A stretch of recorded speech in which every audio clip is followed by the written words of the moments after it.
Hi, everybody, and thank you for coming today. And I just want to say hi to everyone and talk about a little bit of logistics. And first of all, I will not be the moderator today, and Christy Angel will be the moderator. So as usual, and I know how can we show support and please be engaged. So there are many ways to show engagement, but the best way is that to flood the screen with reactions, and we can never have enough love. And then also we are the event for today will be recorded, so people who cannot make it will watch it later on our YouTube channel. And Christy put a shout out on the Slack, and Christy has a request. I think that maybe Christy can take it over from here, and then we can start in 2 minutes. Go ahead, Christy. So for Wednesday, I sadly can't host with Andrea, but I really don't want to leave Andrea alone because it really is a two-person job moderating an event. So please, if you want to volunteer, maybe try this out. Tomorrow, me and Andrea can give you some tips on how to host so you won't go in completely blind, but it's for the event tomorrow at 12. So please, if you're available and you want to try something out, please, please, please volunteer.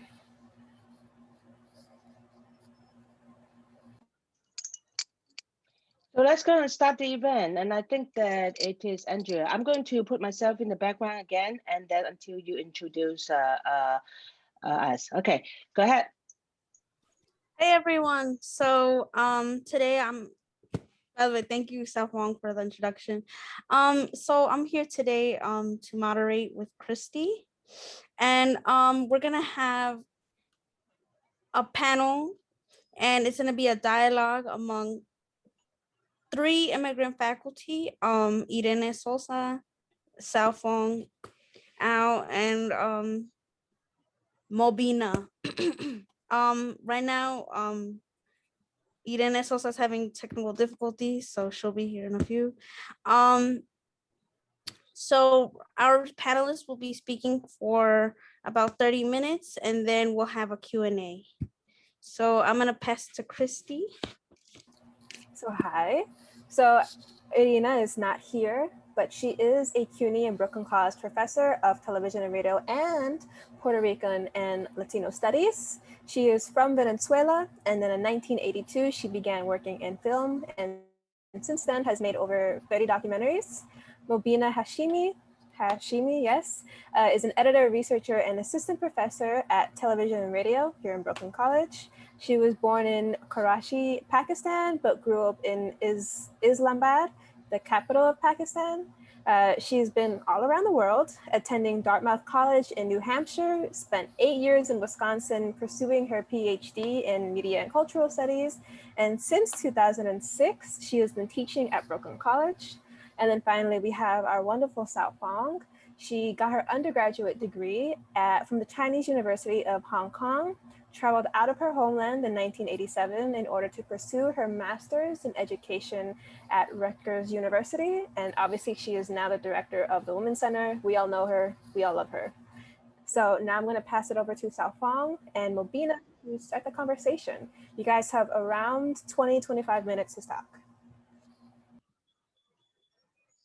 Muted. Well, Mobina, you want to start first and talk a little bit about yourself, and then I can talk a little bit about myself, and then we can just talk like we usually hang out, but we just don't have a beer today, but that's okay. Talking about like identity and immigrant identity, we should have a beer, but I have coffee. Thank you, Christy, for the introduction, and thank you for the invitation. It's great to see you all here. So I grew up in Pakistan, and I left so I grew up in Pakistan. I went to a private school because my mom taught there, and I got a tuition break. And so the school that I went to, it was kind of the expectation was that a lot of people went to study abroad, mostly in the United States and in England, but also in some other places. So, and we were in the British system. So when I did my A levels, which is 13 years of school, and I applied for college, and I got into Dartmouth, and I got into one or two other places, but Dartmouth gave me a full scholarship. So with very little aid, but so my parents, not me, my parents, this was in 92, but they paid $1,000 a year for my education. So that's the only reason I was able to go to college. So ironically, I would not have been able to afford to attend CUNY, right? Because CUNY doesn't offer that kind of scholarship to sort of foreign students. So once I went there, my dad had sat down with me and planned out my entire 4 years of college. I'm not joking. I was going to be a computer science major, and I had all my classes set. And I did do a major in computer science, but in my freshman spring, I took a film class, and that was it. So I took a film class and I fell in love with it. So I took more film classes and I got into like comparative literature and some theory and that kind of stuff. So I did a double major in film and computer science. And then I wanted to go to grad school because A, I didn't want to go home, and B, I didn't know what else to do. I was not good at computer science. I could do it, but I wasn't good at it, but I was good at school. So I applied and I went to do my PhD in Wisconsin, in Madison, University of Wisconsin. Again, I got into 2 other programs that I was a little bit more interested in, but I didn't get as much financial aid there as I did at Wisconsin. I'm really glad I went there. I loved it. So that's pretty much it. And then applied for jobs and got the job at Brooklyn College, and I've been in New York, which feels like home because it's in, so Karachi, where I grew up, is like this massive city. It's like, God, it was like 7-8 million people then. Now it's like 15-20 million. I don't know, but it's crowded. There's all kinds of people. So you have different ethnicities from within Pakistan. It's the only city where you'll have a reasonable like Christian and Hindu population. You have some Parsis. So it's really diverse city. It's also stinky and it's crowded and people are both rude and friendly. You know how it is, like people will help you, but they can also get impatient. So when I came to Brooklyn, I swear it felt like home. It felt like the first time I'd been at home in like, 15 years. So that was a good feeling. I always tell this story. I remember I was walking down, I live in Dartmouth Park, like near the college. I was walking down the street and I saw 4 different types of Asian people walking past me. Like, somebody's East Asian, Southeast Asian, South Asian. Not one of them acknowledged me, because they were all used to seeing Asians, right? So when I was in Madison, if you saw another Asian person, you'd be like, hey, or at least acknowledge each other's existence. So here it feels like there's space for me. I guess that's kind of the narrative path.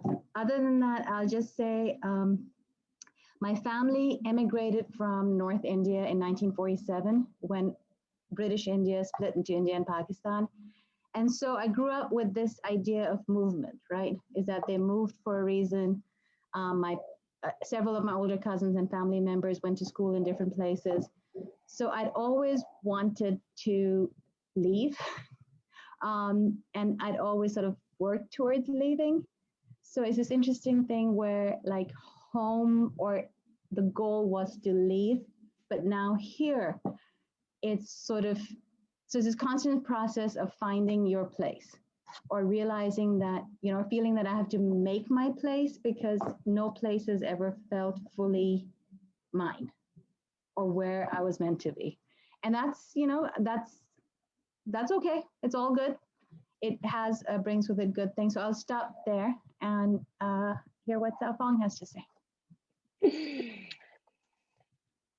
Well, I'm glad that we have the Asian connection, and so being a good student is my identity, and so I think that a lot of you guys know of me as the director of Women's Center, and so I'm going to tell you something that probably not a whole lot of people know.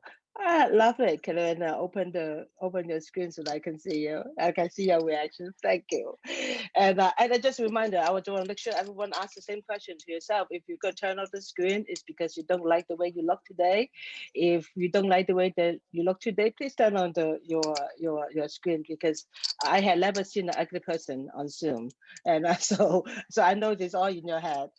So anyway, so I was born and raised in Hong Kong, and it's not as apparent now. If you grow up in America, if you go to Toys R Us, look at every single box that holding the toys, you will see made in Hong Kong.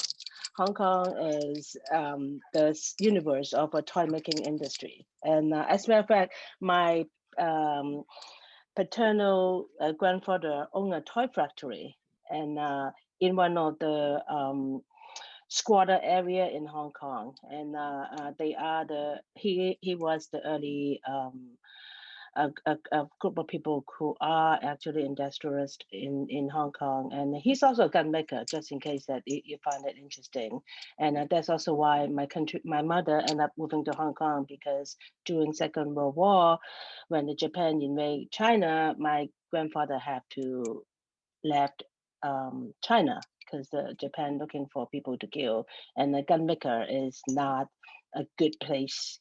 It's just not a good profession at that time. And so talk about myself again. And I grew up in Hong Kong, and I grew up in the 60s.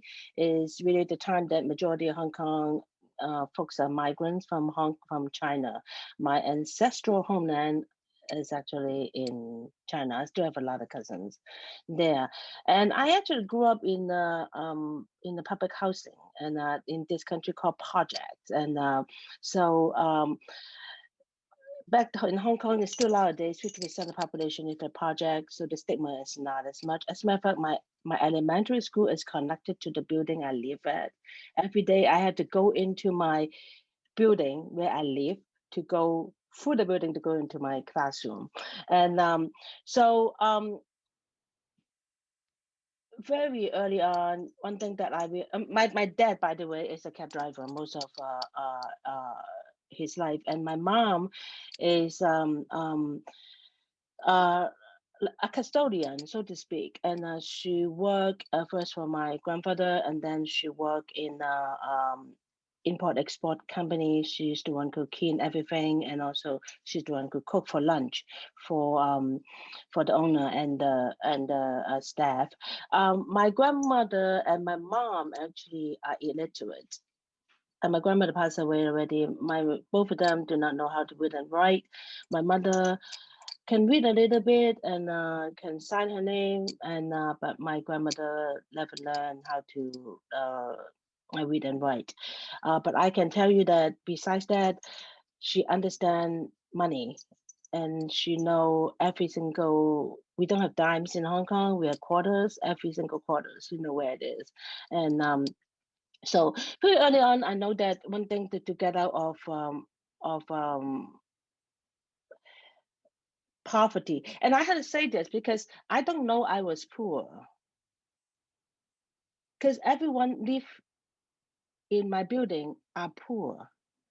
They work in the garment factory, and my neighbor is someone who we call her the trash lady. She's the one who grab the trash and every day. So I had no ideas I was poor, and it was instilled in my head the only way out is to be a secretary.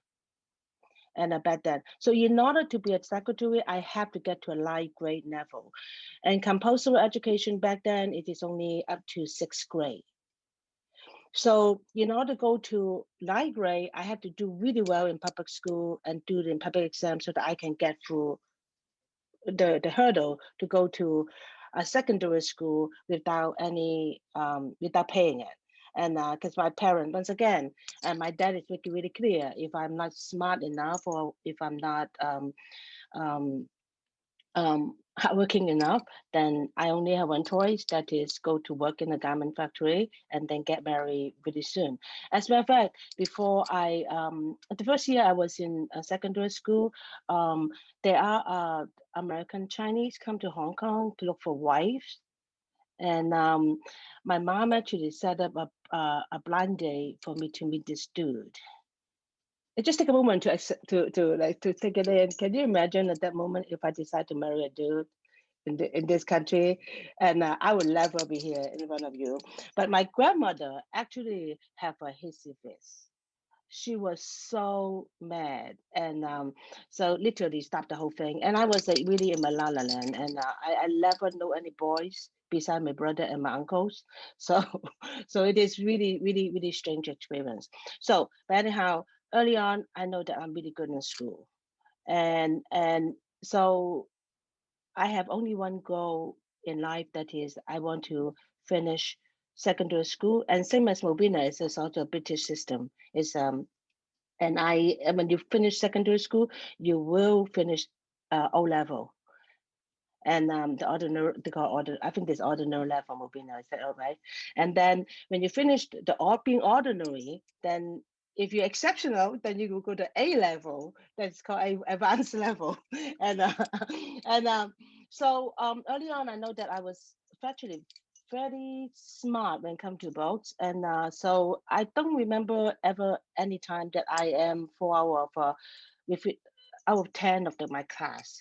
So and so because I'm so good in school, so I end up have a lot of opportunity continue to go to school. And so so when I go to secondary school, that is seventh grade in this country, it's the first time I realized that my parents are poor, because I would actually eat at school, have instant noodle, and it's a really unique Asian thing. It is a ham and eggs over instant noodles.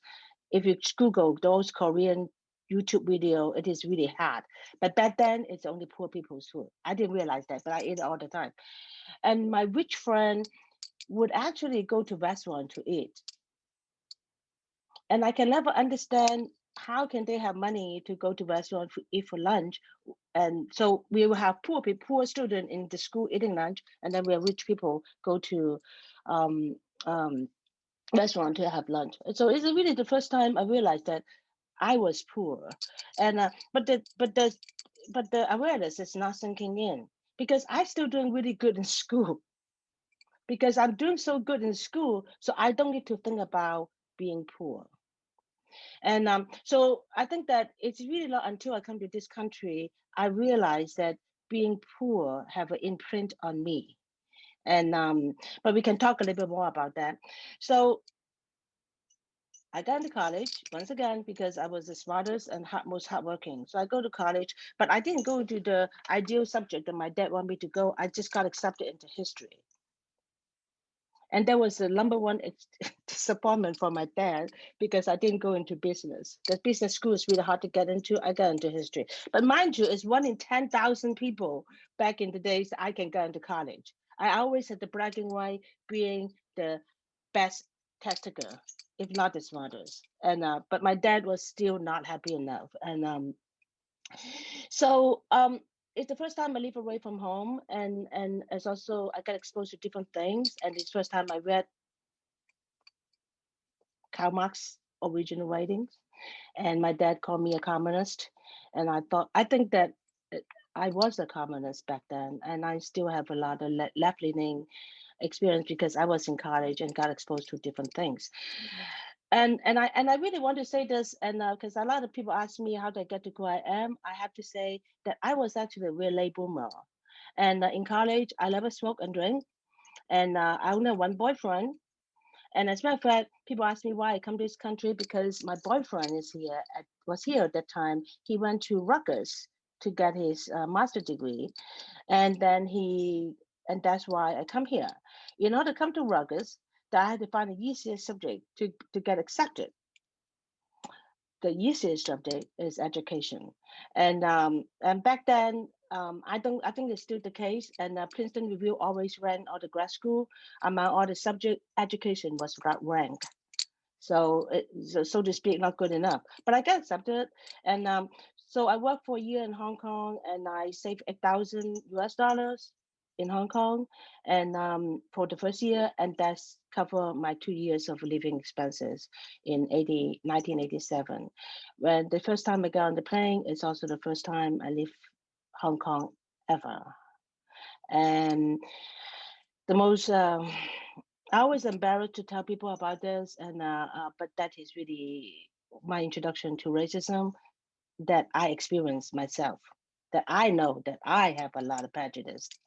That when I landed in JFK Airport, now I mean I don't know whether you've been to a JFK Airport. Now it's pretty really like nice and well organized.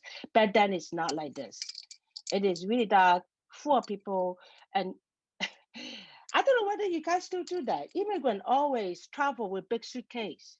We always have this humongous big suitcase of everything in it. So when I travel, I have two huge suitcases, and each of them are 60 pounds. And so I remember getting out the plane and waiting for my then fiance to come and pick me up, and he was late.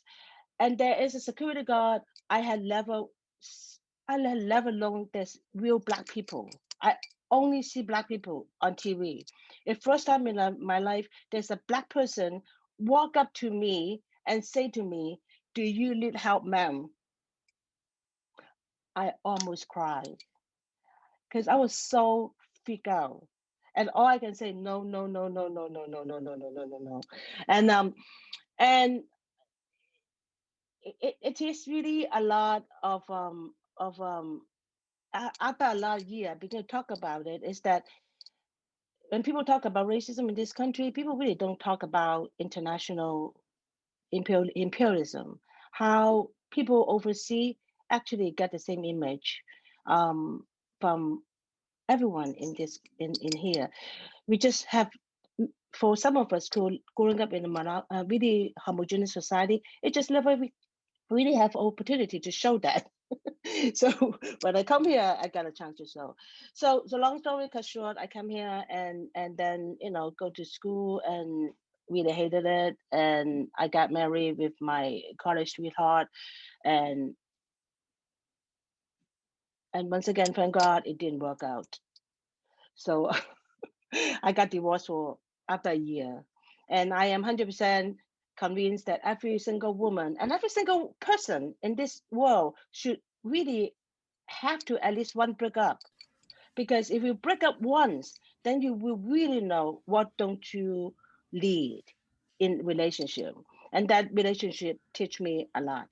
And there's no other reason than I cannot go home after getting a divorce, because I really cannot. My mom, every time I pick up the phone with my mom after she found out that I left my then husband, she spent at least 5 minutes to cry on the phone. And back then, international phone call is extremely expensive. And I really cannot afford paying a phone call for my mom to cry about me divorcing my husband.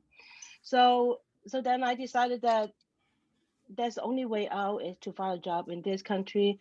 And so I got the first job that I have. And so I end up, I saw my friend, Elaine. I I'm forget so to tell you. sorry. My apologies to everybody. I just got distracted. I'm very, very sorry.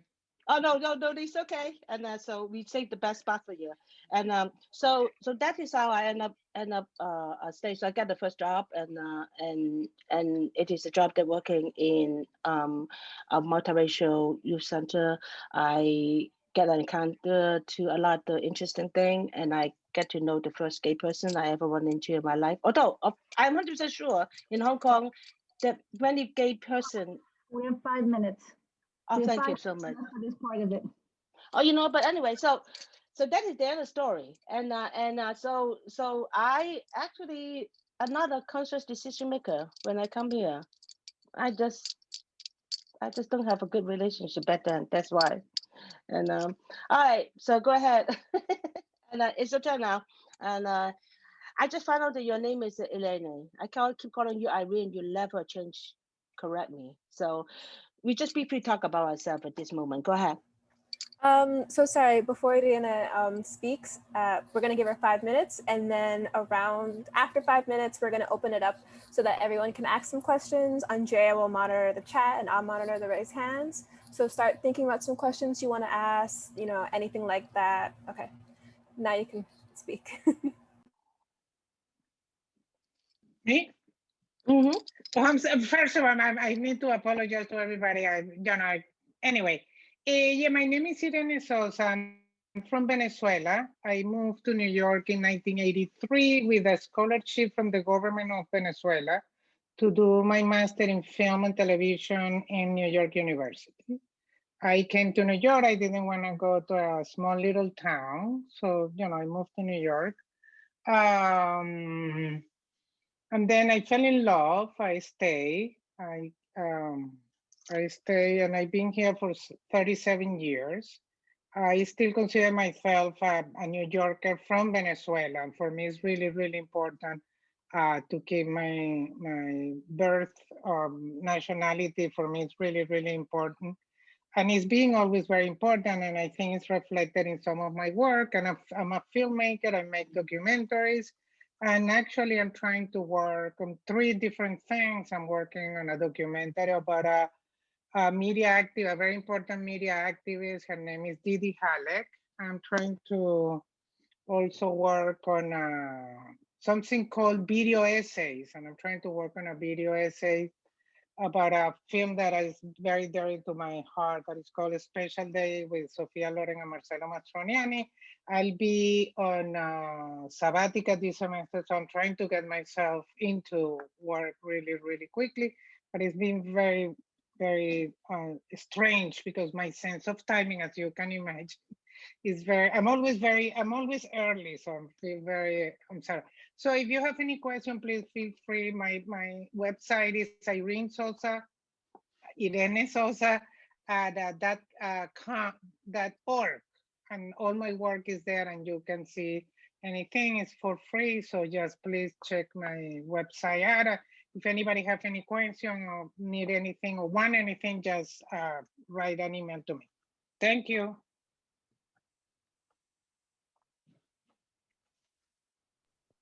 Thank you, Irene. Thank you.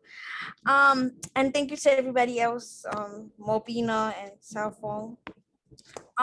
Christy, do you see any raised hands in the participants? No, not yet, but I really encourage you guys to speak out loud. I love it. So Can I add something while folks are thinking of questions? Is I would really want to know, I am curious to know from you, like, what are the compromises or the balances that you're making for any of you who are immigrants? Because like Sau-fong said, one is my folks tried to get me married off and I didn't want to. And then as I got older, this stopped, but then also sort of my market value went down. So the quality of candidates started changing as well. And then there's the pressure to like go home. I have a brother, who's there, but as long as I'm not married and I don't have kids, somehow the rest of my life is something I can give up and go home, right? If I were married, they wouldn't expect me to do that. So, those are some of those things. Like I did therapy for a while, came to terms with that and came to terms with the decision that I am not going to give up my life just to make their lives easier. If they actually needed me, that's a different thing, right? But it's sort of this thing of like what they would like versus what I need. And we all know how guilt works, but we also know how I do love them. They drive me batshit, but I love them. And I want them to be happy, but it's been an ongoing thing is like what's the difference between compromise and sacrifice, right? And compromise is good, self-sacrifice is not a way to live, right? So I don't know, that's one of the things that is a constant for the last 30 years. That's like been the structuring like dynamic for like thinking about home and here, is, and yeah. But. I saw Yashi has a hand, right? Yashi, you have a hand up. Yeah. Hearing you all speak about your immigrant experiences definitely like evoked something in me because I think so. I too am an immigrant myself. I was born and raised in India, so when Mobini was talking about her experience in Karachi, I definitely could understand, and I relate to that because I'm Tibetan American, but I think that with immigrant parents, there's a lot of emphasis on society, like what would society say about this, like society and the people, the community is always at the forefront, but it's never really what do you want. You have to become doctors and like this she's married off to this guy with a great family, like, but what are you doing with your life?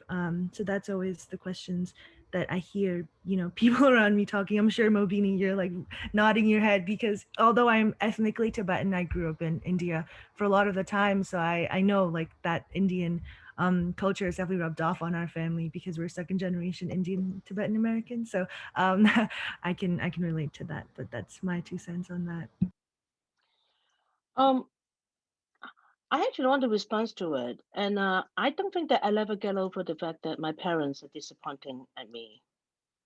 I mean, everything I do. I mean, I have a good job. My dad is disappointed because I wasn't making enough, as much as money my youngest brother. Uh, I married to a lawyer, which is really a good status thing, right? In Asia, I mean, I'm Asians and my immigrants, but he's black, so he's not Asian. That's still not enough. And then, okay, you want grandchildren? I gave you two grandchildren. They're too dark. They're not light skinned enough. And my dad doesn't think that I know how to cook. And the list is on and on and on. I mean, out of nowhere, he would say that my driving is not as good as my brother. And I've been driving for 40 years. What do you mean? I never have accidents. But I think that one thing that I find it extremely difficult, and I think that is this unrealistic expectation on our part, is that to expect our parents to give me what I want from them. I come to terms that they were never capable of doing it.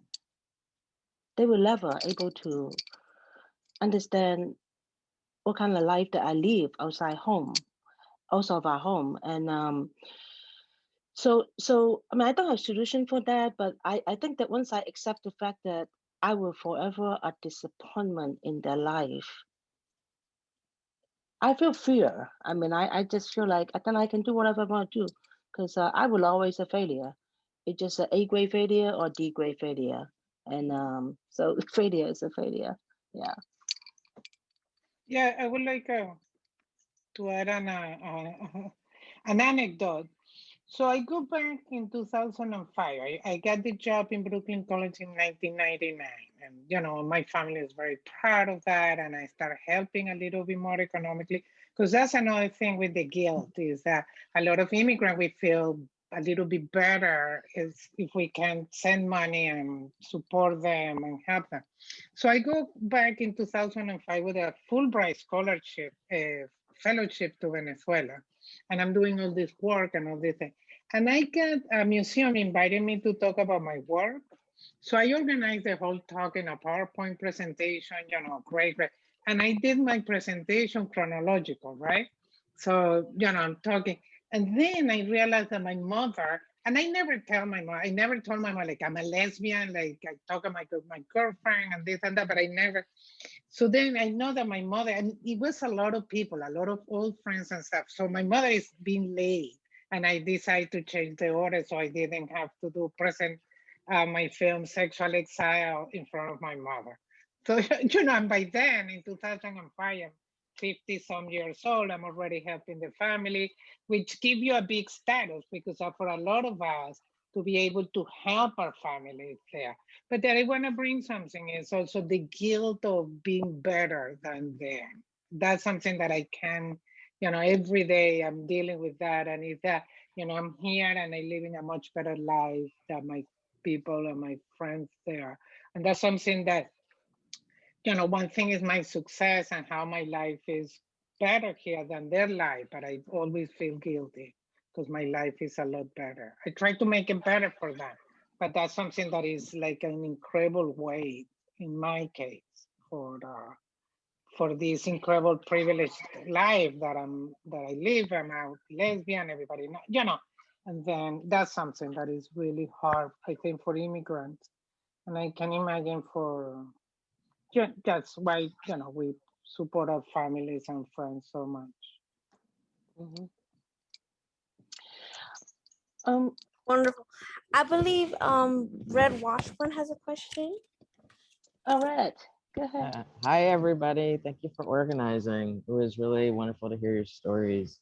I really appreciate the discussion about, traditional values and familial expectations. And I guess I was thinking about how you all were able to navigate that in this, well, especially under Trump, but continuing anti-immigrant sentiment in this country, like in between two different spaces. I know Brooklyn College is like kind of a sanctuary, but like outside of the college, what have your experiences been like trying to find a in-between home between two different worlds around like anti-immigrant sentiment?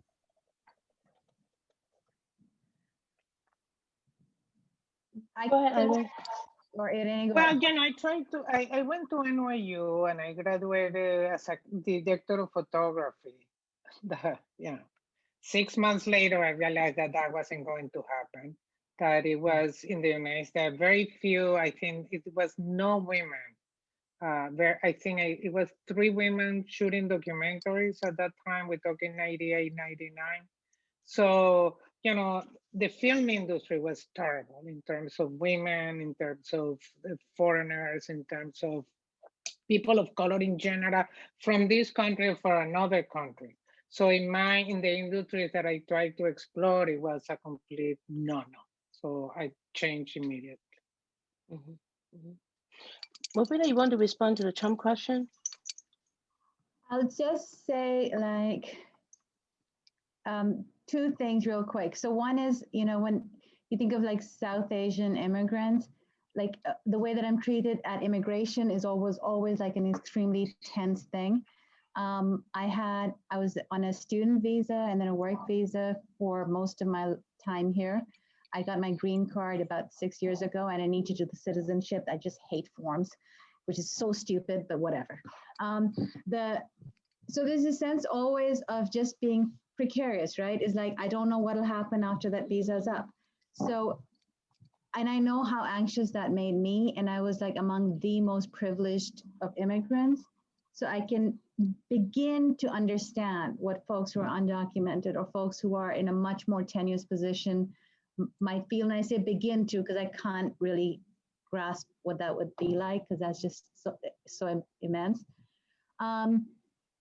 So I was on sabbatical when Trump got elected, and part of the plan was to go to Pakistan for a few months to do some research and spend some time with folks since I had that time off. I canceled that trip because it was so uncertain what he was doing with the immigration rule. And then right now I was going to go visit Pakistan. I was supposed to be in Pakistan right now, but because of the COVID and the travel and all of that kind of stuff. So that's been in some ways, depending on how much money you have, like the immigrant, like mine is sort of more like I'm in these 2 different spaces. So every time I come back, there's like this period of like 2 days where I'm just like, everything seems strange, right? In both places, like everything seems strange. But then there are my cousins or other people I know who are much richer and who go back and forth a lot. And they are actually comfortable in both spaces. So they kind of create their own sort of desi hybrid space, whether they're in London or New York or in Karachi or in Islamabad, right?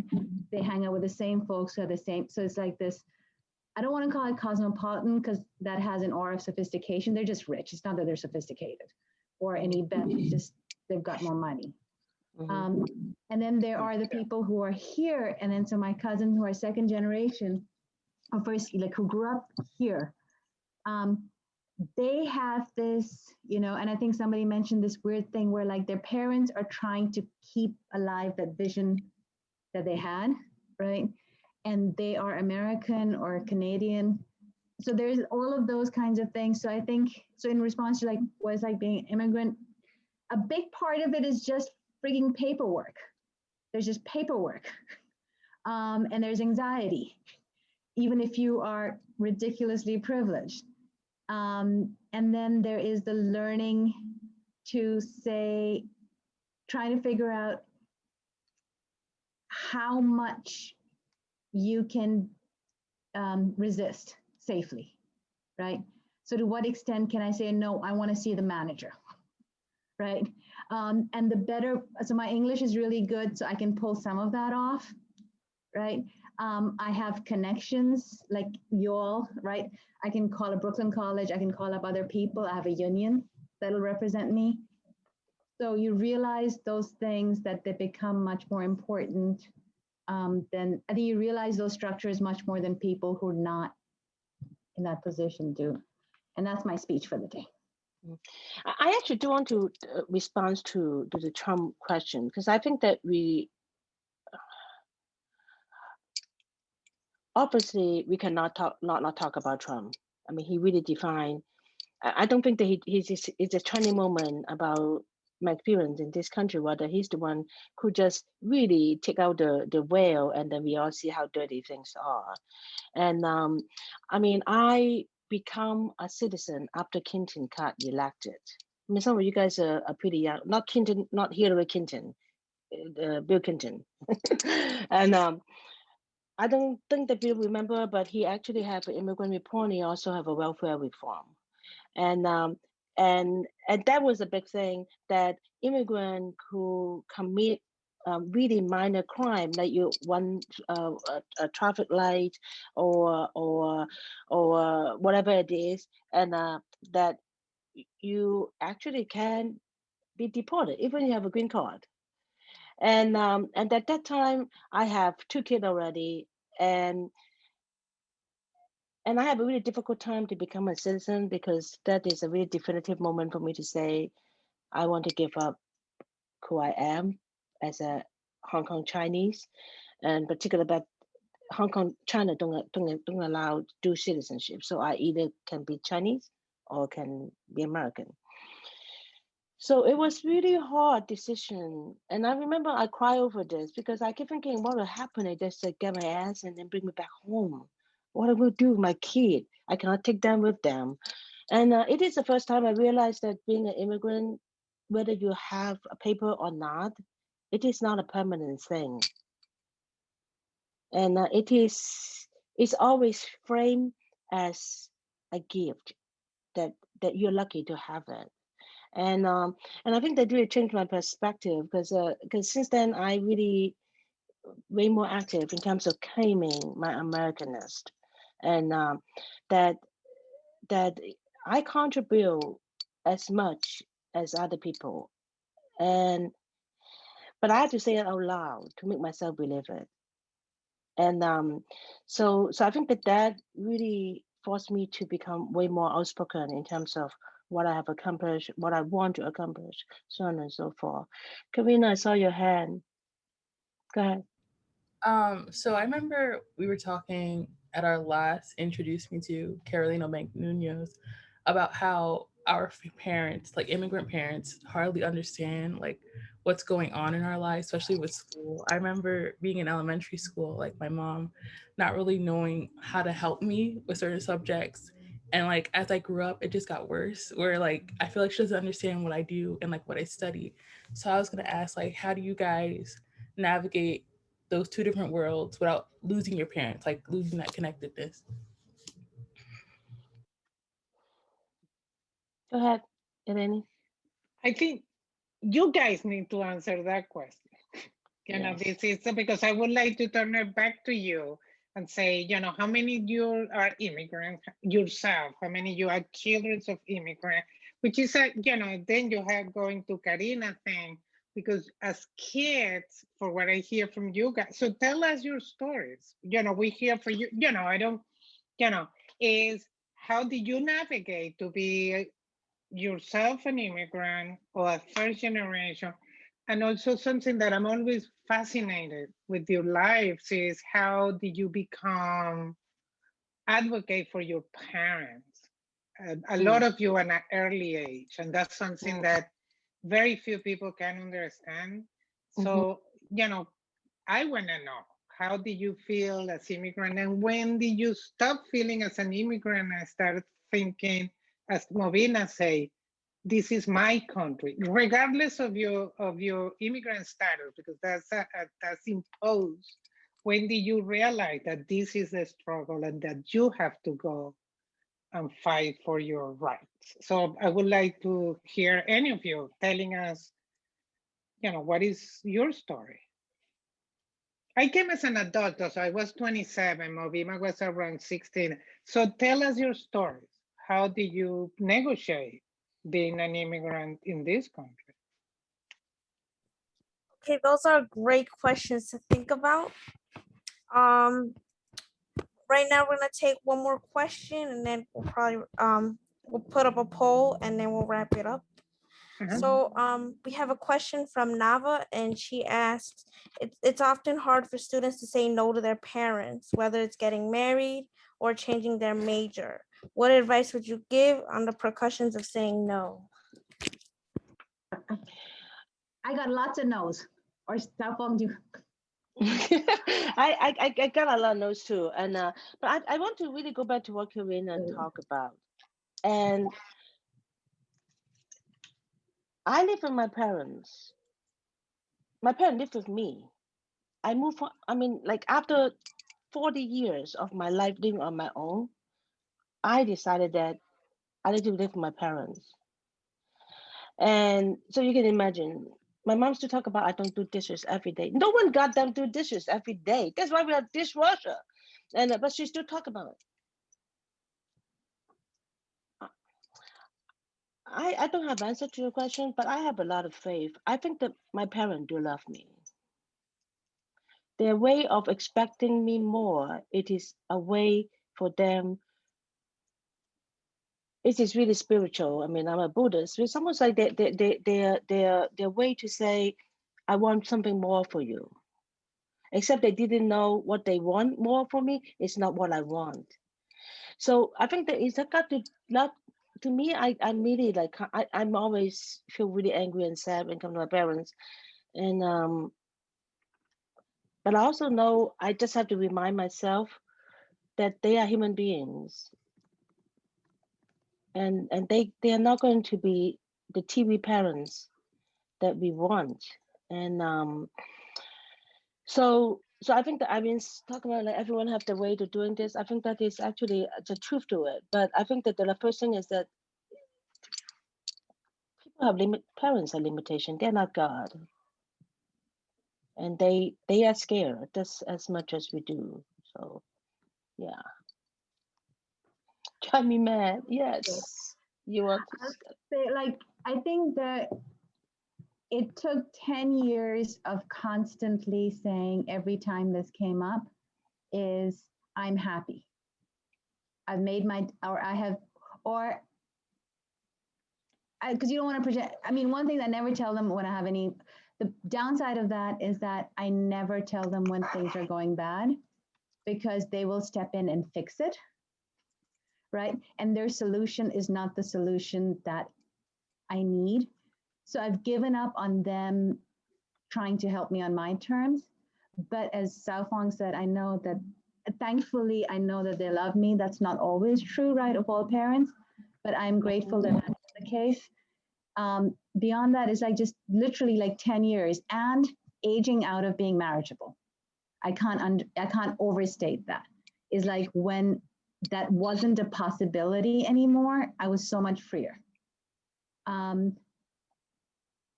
When they were trying to marry me off, I was like, I wouldn't, adopt a pet that I didn't know a little bit. You want me to marry somebody I've met twice?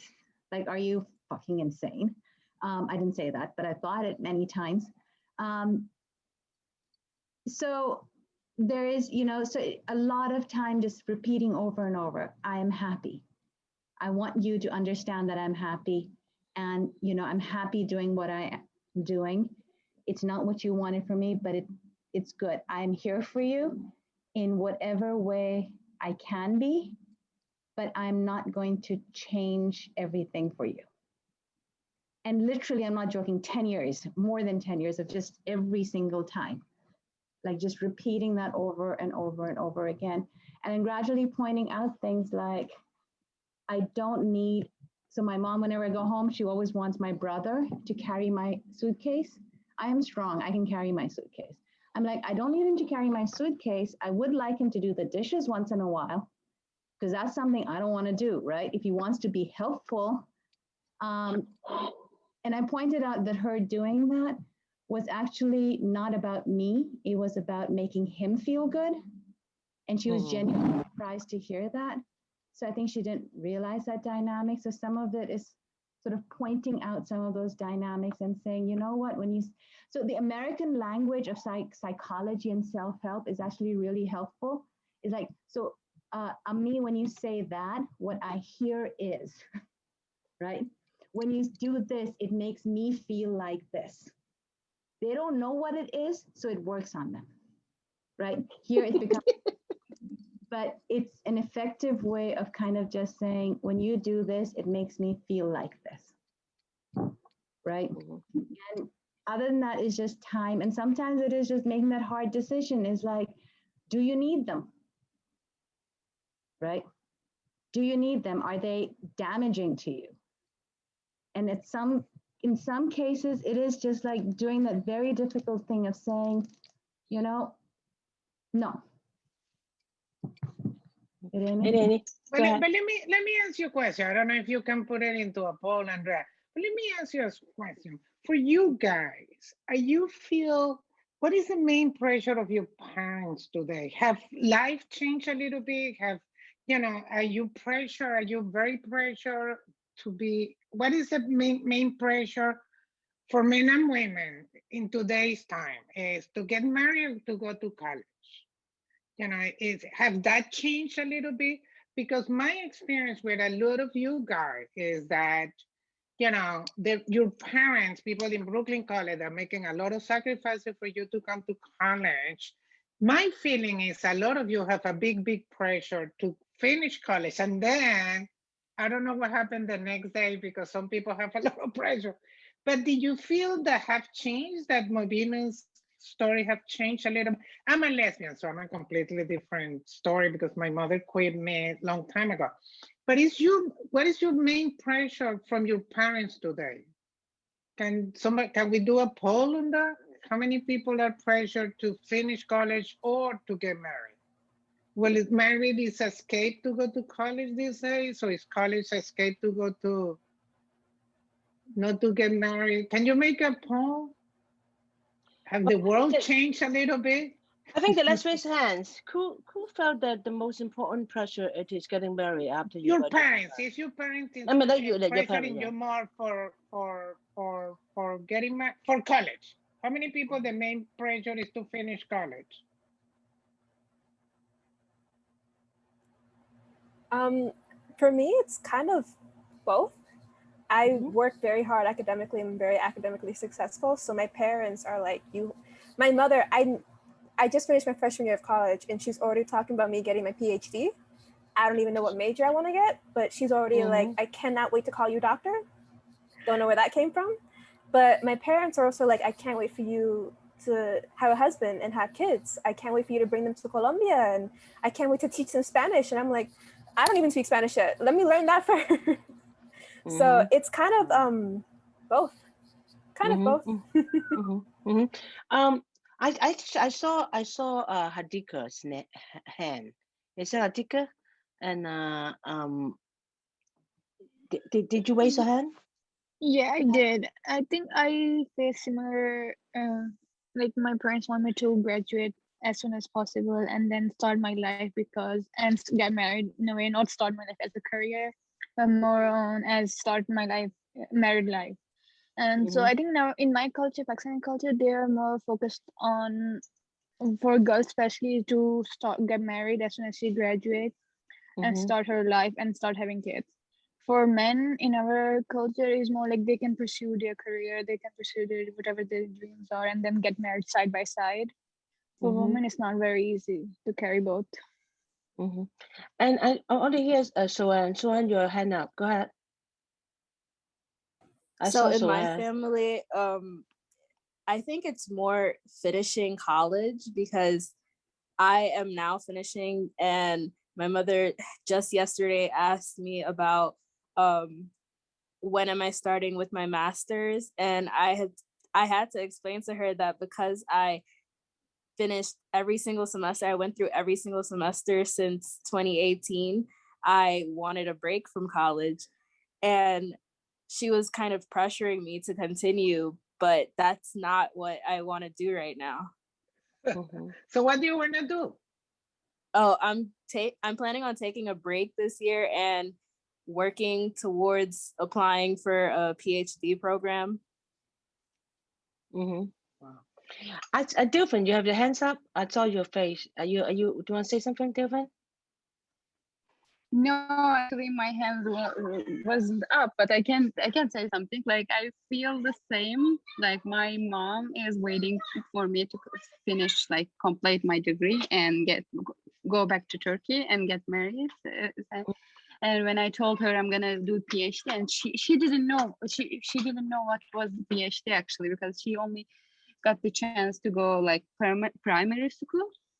So she was like, so we're gonna wait 6 more years to have like your family. And I was like, no, I don't want to get married. That's not a point. So I kind of feel that. So that's why actually I'm going to college right now. And I don't know, I don't want to say her name wrong, but let's Mobina told her before. She said she did PhD because she didn't want to go back to Pakistan. So now I am in the same situation. I am doing PhD. I'm not really into it. No, I'm gonna apply for a PhD just to stay in the United States because I don't want to live in Turkey. Anyone else? Just to pick up on that, like anyone have this thing like about marriage or something that you have to do it early so you can have kids, but also so you can adjust while you're still young? Anyone hear that adjust language? So you can adapt to your husband's. There's no, sorry, Irene, there's no possibility of any kind of same-sex relationship. It's always for the women, the husband. Then you have to adjust to the husband. Anyone have that, or any other? How are you planning on like the career thing? Like, anyone have any tips on older cousins, siblings? How have they navigated this?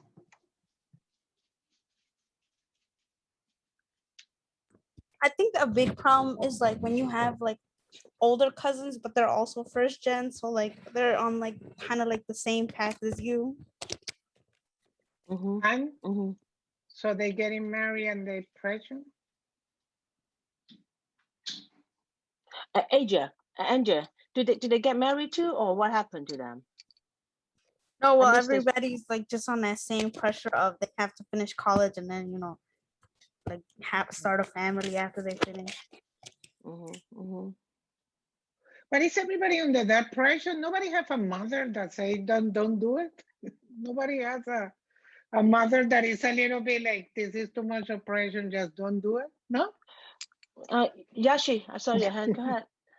Oh yeah. You guys are talking about older cousins going through marriage, and I think in my family at least, like we're all pretty young, so like early 20s or teenagers, and only one of them is like old enough to get married. And because she's found this like successful quote unquote husband, and so then now there's this, I guess, unspoken pressure to find someone who's as successful as him, because he comes from a good background and he's got family in this industry and he's doing whatever the case is. So now I feel like because my sister's a little bit older, now they're trying to pave the way for her, saying that okay, you have to find someone who is this and takes this box, and he has to be Tibetan, like he can't be any other race or any other ethnicity, because we have to preserve our culture. And like, yeah, it's really weird because we don't really talk about marriage, at least not, they don't say that to me, because they think I'm still like they still think I'm 10 years old, even though I'm 19. And I'm literally taller than my mom by like I don't even know how many inches, and she still thinks I'm like 14, and I don't even look at boys, and like I don't know anything about that, which is really weird. But yeah, so I think like a lot of the older cousins feel the need to tick all the boxes, and yeah, so I'm pretty sure they're feeling very pressured right now.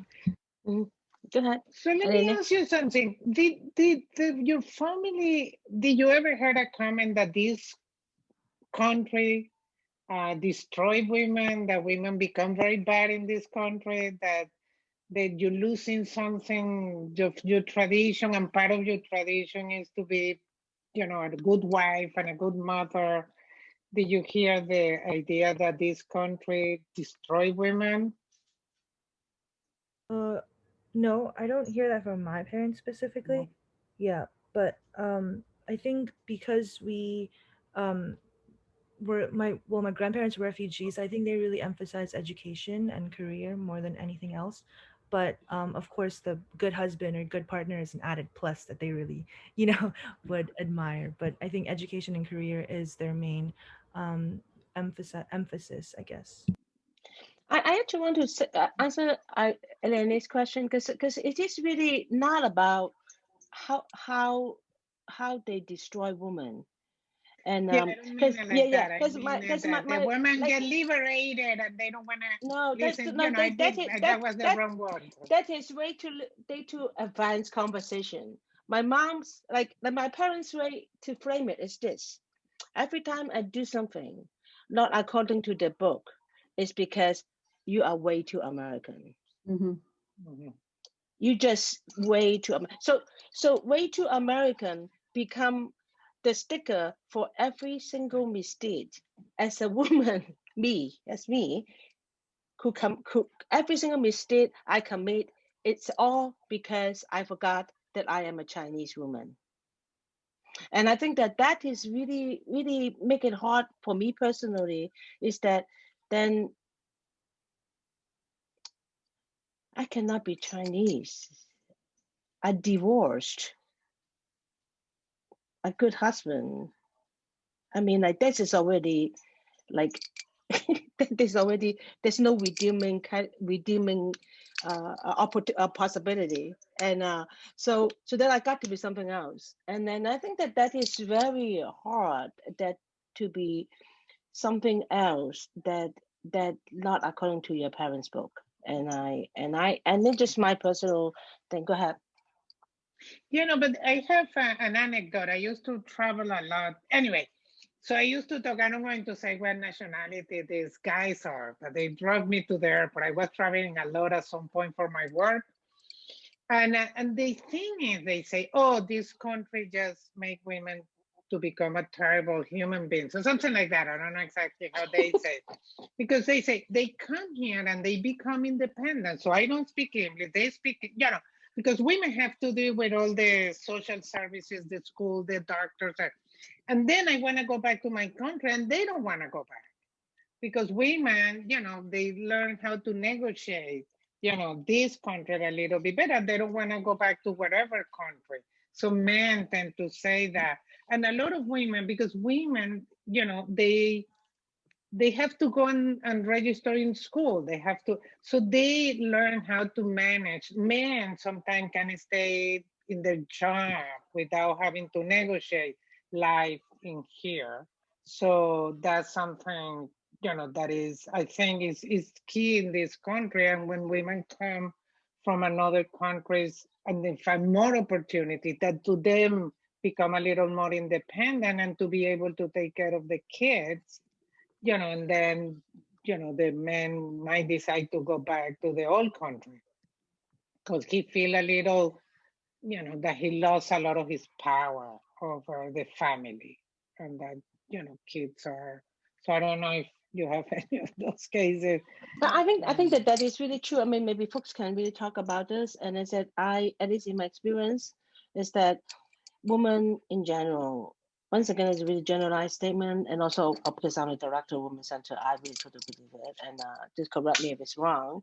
And is that immigrant women in general has a higher adaptability and resilience when it comes to adapting to what's going on in this country. Adapting is not in the world, but it's really living in this country. And it's never surprised me, like at least from as Asians or Chinese, particularly Chinese, is that like women in general speak better English than men. And I don't know whether it's the case for the Latin culture or the Africans, and men in general don't speak as, they just have a really harder time and to change who they are. But I constantly think about this because sometimes I think because maybe because we don't have much, that's why anything is better. And if my whole life goal is being a secretary, then I am like done. I mean, like whatever I have is much better. So I mean, so I think that it is something that it is really important. But it does change the dynamic, and And at least in among Chinese, there is actually a saying that that there are actually court cases that where women get killed by husband, and the judge by the fact that can women change in this country? That's why the men like lost their mind or some sort, and so it is not abstract. It is real. It is there. It's not extreme, maybe in our own personal life, but it is there, and so. What, just to like add to, I think that there is you're right, like Sau-fong, like the adaptability and the resilience, but I think it is because you don't have a choice, right? You have to do it because there's no woman out there looking out for you like there is for the guys, right? There's nobody there to cushion your fall. There's also and I think as we see, like, we don't talk about the toll that it takes. So you do all of that, but it takes its toll. I just wanted, and I have to run soon, sorry, but I wanted to like add this, like picking up on what people are saying, is in the chat, like, there's this weird, so third wave feminism was really important because the second wave feminism, which is still dominant here, right, in some ways, is the idea, don't like your family, ditch them, right? Just be you, be an individual. You know, your family is, they don't understand you, they don't get you, they're toxic, they're not worth it. Find a different family.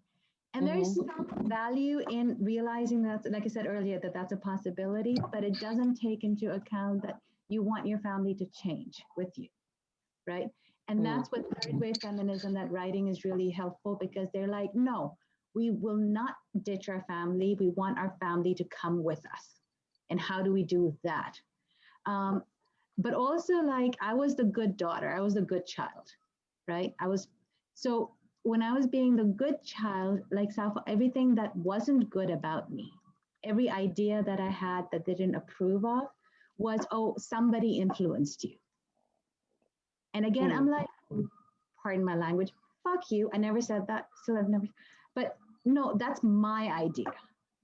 That's me. When you say somebody influenced me, you're refusing to see me, right? And in refusing to see me, you're saying that I want you to keep performing this good girl role so we can be proud of you, right? And all this bad stuff is coming from somebody else. And because you're just a woman and you're nice and you're sweet and you're thoughtful, you let them influence you. So I remain this perfect child, right? And it's really messed up. So I think like that's part of the dynamic that is like, resisting, is that I am not perfect, right? I'm not this good daughter. And that's the privilege that boys get, is that they can be the problem child, right? And they still get taken care of. So one of the things is like, growing up, is that I never felt taken care of, right? Loved, yes. Indulged, yes. But never like taken care of in that sense. And for some of us, like sometimes how much you can push back depends on you. On sometimes, like, I don't feel safe at home. Definitely emotionally safe, but also there's instances when it's not physically safe, right? And that's another thing, is like how much leeway that you have. But as an old person, not as old as those two, I'm younger than them, but as an old person, one of the privilege of in like immigrant families, but that is valuable here, is that you can fail. You can fail. You're allowed to fail, and to just keep telling yourself that, is that you can mess up royally. You can make the wrong decision and you will learn from it, but you are allowed to fail, right? We never get that. We are allowed to fail. You'll pick yourself up. It is not the end of the world. Just keep telling yourself that. It's not quite what they tell you at Brooklyn College and everything, success, blah, blah, blah, work hard, succeed. Failure, if you can keep that as a possibility lets you actually breathe and figure out who you want to be. Yeah, but there is another thing. I have this exercise in one of my classes. Andrea did that. Andrea Morales was in my class, and it's in my Puerto Rican and Latino study class. And what I do is they have to interview their mothers. Usually it has to be somebody older in the family and outside in the community. But this semester we did only somebody in the family. And it's a big, big, big discovery. Maybe Andrea can say something about it. And I think most of the people, right, Andrea, interview their mothers this time because it seems easier. It's not easier. But it's a discovery journey to realize that most of the time, people live with these heroic figures that themselves went through all this trauma, dealing with the society that they grew up with, and the life that they grew up with. And somehow, somewhere, they decide to be the perpetrators of these injustices in society. There is something that changed. But sometimes they can make that connection between when do they change, what happened with, when I became the perpetrator of this ideology that they rebel to sometimes. But it's an interesting exercise, and a lot of them that they dressed up, they take the mother to a restaurant, they change the environment, and that was, I don't know if Andrea want to say something about it, but it is an exercise in trying to reach your mother when she was 19, your mother and her dreams and their dream, and the mother, the grandmother, the aunt. And it's very interesting what you find. And it's, they were in your place a few years ago. A lot of them, not all of them, but a lot of them felt the pressure of. I actually would not call my mother a perpetrator, and I think that Mobina talked about this third wave feminism. Is one thing is that women are really complex. We can be really progressive and very regressive at the same time. Yep. I mean, like no reason for her to promote education while all she wanted to have as many children as possible. Like the two things doesn't quite gel, but I think that it is really speak to how we as women grow, that it is an ongoing process. So somehow we lost sight of it, and so also maybe Asian thing. There's no way that I can call my mother names. It just I would go to hell with that. I mean, this is too much, and for me.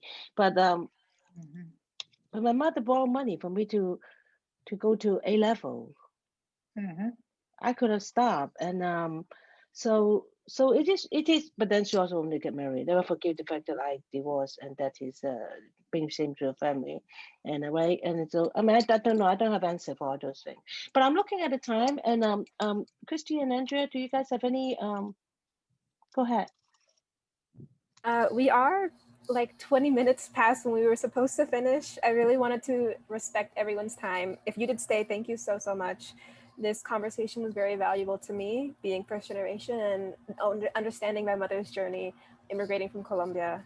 I wish we had more time because I wish we could continue talking. I feel like I could talk about this for the rest of my life, You will. Write about it, make films about it, write poetry about it. Because this is the experience of a lifetime. This is unique, and it's always unique, always. Yeah, I just want to thank everybody for coming, and thank you for our panelists. And sorry if we took up some of your time. Thank you. So, thank you so much, and Andrea, Christy, and I will hang around for a few more minutes. If people want to hang around for a few more minutes, feel free to hang out with us. And if you need to go, go ahead and go. And thank you so much, Mobina. Thank you so much, Irene. And I cannot I'm tell staying you a little bit longer. I can stay a little bit longer. I really. yeah, I'm enjoying the conversation quite a bit. Yeah, it is a really, really interesting conversation for me too. So if folks want to hang around for a few more minutes, we can actually I'll stay for a few more minutes. And also, we need volunteer for Wednesday because we really cannot. I don't think that it's fair for Andrea to be the only person who could moderate, and Christy will be feeling so guilty for the rest of her life. We don't want that either. So please, if anyone can volunteer your time and just let us know, and we're going to do another call out on the Slack again. Okay, so and so now anyone can want to talk, feel free to do so. Yeah. But let me ask you guys a question. I'm sorry that I came late. What is this group? Is this a women's center group? What is this? What keep you going in the summer? Are you at class? What is this? Tell her. So this is the squad at the Women's Center. Most of us were able to connect with this through CUNY's SYAP program. So we're going to be working here. It's kind of like a summer program. We do these events just to like host women and have conversations like this. And then we're also working on independent projects. I'm working on one with Hidika and Yeshi. We're going to be making eventually a club for a lot of immigrant and first generation women who are pursuing degrees in male dominated fields like business, film, finance, just to create a support system in Brooklyn. So that's our end goal. And we're just starting with an Instagram account, but something I'm excited to do. Amazing, wonderful. Wow. So come with me if anybody, I'm around. So if anybody wanna, use one of my films or to have me coordinate something, please feel free to reach out to me. Maybe we can find some other people. There is an alum, a Brooklyn College alum that was the executive director for a very long time of a women. It's called New York Women in Film and Television. And I think we can reach, she's retired. So maybe, I can get her a connection so you can invite her to talk with the people that are interested in film and video. But she's an alum. She went to film school in Brooklyn College. I have to, speaking of, I hear your doggy, I have to go do some cat stuff. Thank you so much. Thank you so much. See you later. Take care. Talk to you later. Okay. Any other question, guys? And anyone want to a question to ask? And if no, what is your major, Christy? What is your major? What are you going to do?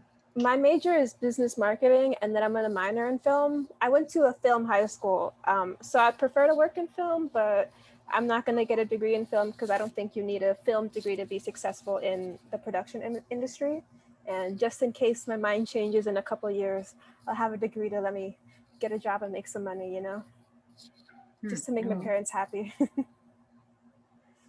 And Andrea, you are PRLS, right? Andrea, what is your major? Yeah. I have a concentration PRLS. She's education, but Andrea, are you in education? Yeah. Yes. Oh my God. Anyway, Amber, what do you do? What is your major, Amber? Yeah, here was my student. Is here, there, here? Did you go? He left, and he actually put a lot of a conversation in the chat, and yes, but I think the one thing that we will go ahead, Aaron, go ahead. So is the Women's Center full working during the summer? We are working. You guys are working full time? Yeah. And one thing that we try to do, maybe you guys can correct me if this is not the case that you experience, is that I think that for the semester, we do find that there's a lot of issues that we really want to address, but we just don't have time to talk about it. And this summer, it is really an opportunity. The students get paid and they do the project. And also we do a lot of what we call, because it is the college, I have to wear a report. So we call this professional development sections. So we call this professional development session, but yet it's really narrative development sessions that we really, through conversation, begin to understand a little bit more about who we are, so that we can tell the world who we are. She's looking for a dog, I'm 100% sure. And so that's why we are doing this. And the squad that actually from now, if they want to continue to work with us in the fall, then they will stay. And I would say that at least half of them will stay, and they will continue working with us and become our organizer in events and outreach and a connector. So that is a very unique situation. Usually we don't work as much in the summer, and but this summer we really spend a lot of time. Am I describing it correctly for you guys? Right? That is sort of like how it is. Yeah. So we spend a lot of time this summer to look at all different things. Besides immigration, we also Carolina was here last week, and so we talk about her experience, but also she talk about being a labor organizer. What does that mean to her? We have alumni coming in who could just do things that she thinks that she need to do even she's afraid. And then next week we will have other people coming in too. So it's really ongoing, and and also students seldom got a chance to see all the staff and faculty in a different way. Like they only see the success, and but they didn't know that we were failure for like 35 years. We are successful now, so to speak. And so I think that when Mobina talk about the allowance to be failure, it is very important. Yeah, it is, because it's part of life, and I think that's something that maybe parents want to protect us from, because they feel that will be a terrible thing for a life, because they have gone through that much. But it's just part of who we are. But the other thing that happened in this country, especially going to school in this country where everything is about money, is that failure is cost a lot of money. So when I went to the university, I didn't pay tuition, so I went free. So once I blew out class because I was able to go to the theater, and for me it was more important to go to the actually everybody went to the theater, including the professor. But that's something that in your case, the responsibility of having to pay for every little mistake is something that I always feel very that I think is terrible, because when you're young, you should be able to once in a while make a mistake, and you can't because it costs a lot of money. So the experience of not paying for college is very unique. And I actually don't need to pay for my college either. Yeah, I did. So it was a completely different ball game. It was different what people did. It was different. The risk that you took an astrology class just for the hell of it, because so that's something that I feel that the weight on your shoulder, everything is monetized.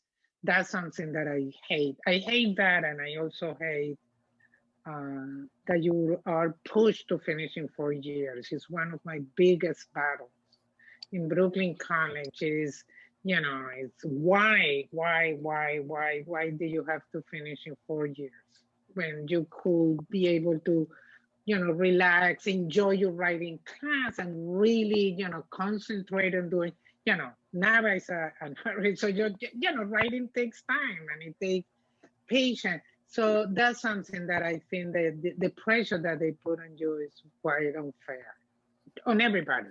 It's interesting because I'm the only reason I can go to college is because I got a scholarship to go. I'm here under Macaulay, and I still experience a pressure of money because I have to do good in school or I lose the scholarship, and then I can't afford college. That's the only reason I can go. It's my younger brother, he experiences a very similar pressure. Like we can't go to college unless we get someone to pay for it, you know? So it's interesting to hear kind of that side of the money perspective, right? Yeah, that's it. No, but it's also the 4 years, because I think, you know, either the Excelsior or Macaulay and Ono, they could say, okay, let's do it in 5 years. If you could do it in 5 years, you don't have to do every summer. So you can take one semester because you want to do a writing class. You see what I mean? And then really dedicate time to your writing or your poetry or something else. You know, and I think that's one of the problems why, you know, so few people really, really take advantage of the student activities.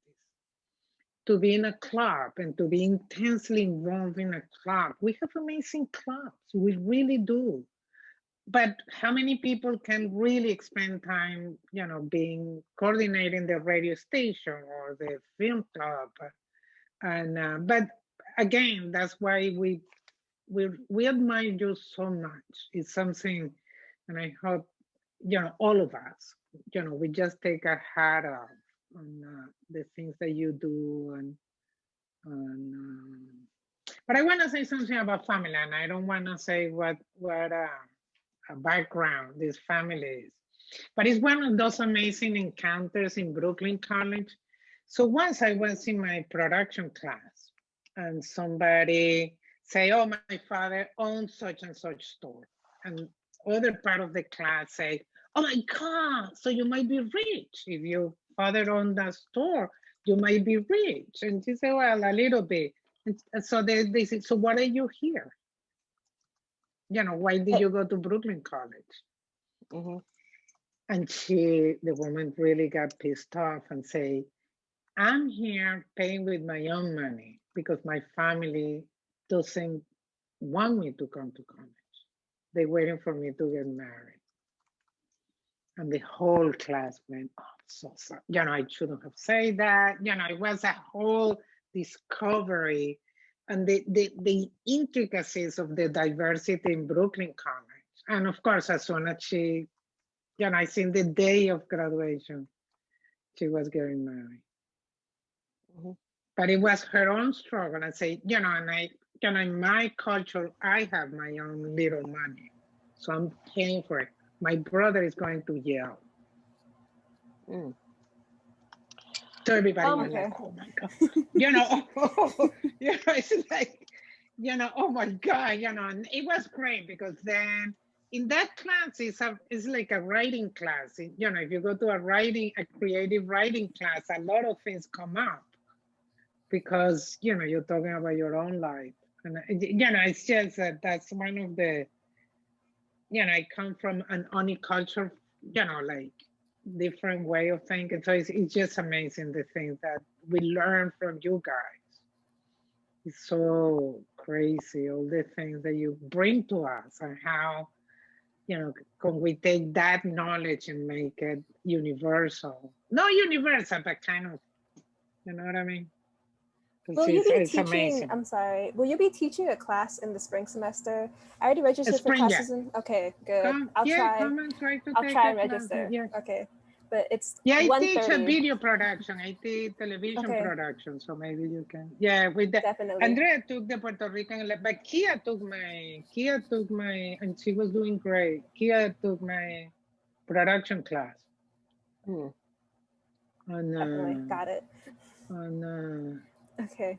It is 1:30. Go ahead, Christy. So Christy, we do have to go. And so thank you so much for guys to stay. And I'm going to post Eleni and Mobina's information on the Slack so that if you guys want to continue to talk to her, and they are, I mean, they are faculty always willing to talk to students. And if you have any other thought, then, you know, come and talk to us again. And but thank you so much, and I really appreciate the conversation. And so we're going to put another call out on the Slack. Make sure that we did one more volunteer at least for Wednesday. And so Andrea and Christy, thank you so much. I think that it's on Tuesday that we're going to meet, not today, tomorrow. Yeah, so Tuesday.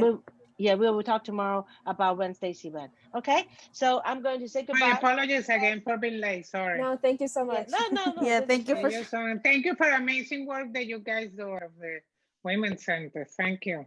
Thank you.